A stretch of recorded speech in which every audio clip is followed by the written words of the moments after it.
Tonight, a pair of bills impacting Idaho's LGBTQ community are now law.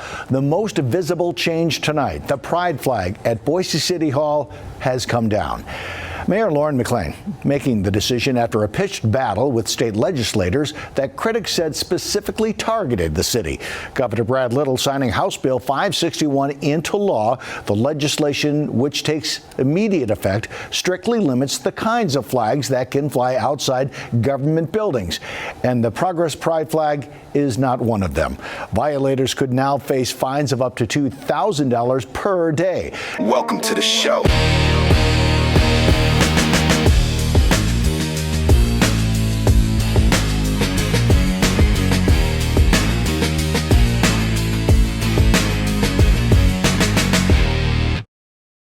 Hey everybody, welcome back to the show. As you see there, they are not allowed to fly the pride flag in Idaho no more. I got a video too that shows the protesters there, and this is when I tell you that the vocal minority, there's literally like 10 people there. And these are the people that are fighting literal laws. So I want you to take note of that. But yeah, Idaho has done that, and Idaho has done a couple other things too. They have banned men or transgenders from going into women's restrooms, and you know, if you were born a male, you have to go into a male restroom. If you're born a female, you have to go into a female restroom. And that's starting a lot of stuff now, and this all happened around Trans Visibility Day or whatever they have. But anyways, guys, let's get into it, because Idaho is pretty based, and at the end I'll go through some stats, because they actually have been ahead of so many other states in just, you know, getting rid of all this woke crap. But anyways, check it out. Neighborhood reporter Riley Shoemaker has been closely following the developments. She joins us live from Boise City Hall. Riley. Hey, Don. Yeah, I am here at City Hall, where the pride flag is no longer hanging. That was taken down today after Governor Brad Little signed the bill into law that bans pride flags from all government buildings. Now, the city did take that down just hours after that signing, ending a more than decade-long practice in Boise. And this all comes on the same day trans leaders gathered here with Mayor Lauren McLean for Trans Day of Visibility. A proclamation for that, actually, by the city of Boise, and that was like followed by a rally at the Capitol.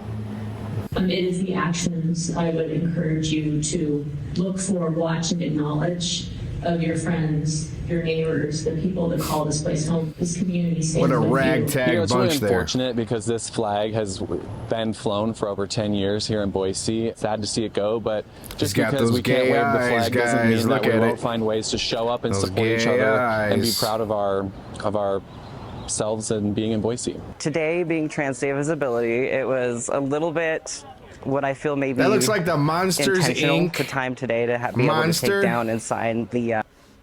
1 second. That looks like the Monsters Inc. monster. You know the one I'm talking about, the blue and pink one, the big one. If it was turned into a human and then turned into a tranny, honestly, this is just another reminder. I think ways that visibility is tried to be ignored and shoved into a pocket, when in Idaho we have a large population of not only just trans folks but queer folks who are here and able to be loud and visible and who have always been here and belong here. Transgender Day of Visibility has been visible since 2005. Transgender Day of Visibility has been held annually since 2009. And Twin Falls resident Nikki Spears told me the political climate today is much more hostile. Oh, it's much worse now than it was in 2005. I thought it would be this bad in 2005, and instead of doing something drastic, it looks like Mr. Roper from Three's Company in drag, if you know, ever seen those had reruns. A job and everything, and now that seems like it's not even possible. This year, Transgender Day of Visibility coincides with the day Governor Little signed the bathroom bill, House 752, into law. Check this guy out. The bathroom bill makes it a felony for people to use the bathroom see a picture or a catcher, you tell me, rather than the bathroom matching their sex at birth. That's gonna never know these days, huh? People, and well, I guess if they wanted to arrest a lot of people just for using the restroom, that's Mr. what Roper they'll have to do. He's gonna drag. Make it easier for just random people and law enforcement to the big gay go to the way Mountie to harass trans people who are just trying to live their life. Phil Thoman from Trans Affirm told me the bathroom bill and other laws being considered serve to penalize a small, vulnerable population. Oh my God. Unfortunately, the trans community has just been made a target of opportunity because, some people view them as a little different or a little outside of. Because they've been putting themselves out there. Part of Trans Day of Visibility. They've been putting themselves out there alone, and to show the community. Now you're a target. They're people too. We're not here to. Don't put yourselves out there like We're that. not here to brainwash anybody. Every single person Go there back behind inside me, every single the closet. person at the Capitol today, they just want to exist as themselves. Now, the Trans Day of You can do that Visibility in your proclamation house. happened here at City Hall today, and Yeah, I'll have more I don't wanna see from it. those trans leaders on what they said about the day and sort of the ceremony to rein in this Trans Day of Proclamation, Trans Day of Visibility in the city of Boise, and I'll have more on that tonight at 10. But supporters do say that without the flag, they're still hoping that visibility remains and that their message of support is loud and clear. Riley, quick question for you. We've been closely following this story, including the back and forth between city and state leaders. I guess the question now is, what happens next? Is Boise planning to challenge this law, or will they comply moving forward? Well, Don, last year in 2025, when that first flag ban happened, the city of Boise actually made the pride flag the official or an official flag of Boise. But now with this new law, it's once again banned, which is why they took it down. But they said they are going to be looking into options to get that flag back up. Okay. It's unclear There's like 10 what that gay path people in forward Boise, is at obviously. this time, though, Don. I seen them. All They right, were thanks, all standing Riley. there. Riley Shoemaker reporting live outside Boise City Hall. All right, there you go. So they're pissed. And as you see, they're a very vocal minority, very small minority. There was probably 10 people, and that's Boise. That's supposed to be the capital of Idaho. But of course, it would happen in a place like that where government buildings are, where probably a lot of the gay or LGBTQ people work. But that's okay. They banned it, and they will get fined if they go showing that flag again. But anyways, I got an update. So I wanted to tell you a little bit about Idaho. Idaho actually has been ahead of this for a while. And it says, as of April 2026, Idaho has some of the most restrictive laws in the United States regarding transgender rights.